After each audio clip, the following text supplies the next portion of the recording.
আজকে গিয়েছিলাম আমার কাজিন সোনালিদির 25তম বিবাহবার্ষিকী অনুষ্ঠানে। তো 25তম বিবাহবার্ষিকী তো বুঝতেই পারছো, রজত জয়ন্তী। তো সেই উপলক্ষে বেশ অনেকটা বড় পরিসরেই তারা তাদের বিবাহবার্ষিকীটা উদযাপন করেছিল। তো অনেক বেশি আনন্দ এবং মজা করেছিলাম। তো তাদের বিবাহবার্ষিকী উপলক্ষে কি খাবার দাবার ছিল, তো তারই কিছু অংশবিশেষ তোমাদের সাথে আজকে শেয়ার করছি। তো বিভিন্ন রকমের মাংস দিয়ে আইটেম ছিল। তো প্রথমেই তোমাদেরকে আমি যেটা দেখিয়েছিলাম, তো ডেজার্ট আইটেম ছিল প্রায় 5-6 রকমের। সেমাই, পুডিং, কাস্টার্ড, তো যাই হোক আর অনেক কিছু ছিল, সেগুলো আর বললাম না। তো স্যুপ, অন্থন, ফ্রাইড রাইস, তো 2 রকমের স্যুপ ছিল, ভাত, নুডলস, তো দেখতেই পাচ্ছ। তো যাই হোক, তো খাবারগুলো মজাই ছিল। তো আমি সব থেকে যেই খাবারটা বেশি খেয়েছি সেটা হচ্ছে থাই স্যুপ আর হচ্ছে কাঁকড়া।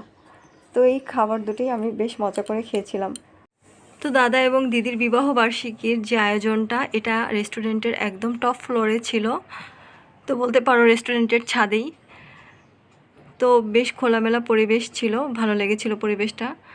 তো দাদা এবং দিদির বিবাহবার্ষিকী নিয়ে ছোট একটা ভিডিও তোমাদের সাথে শেয়ার করলাম। যদি ভিডিওটি ভালো লেগে থাকে তবে ভিডিওতে একটি লাইক দিও।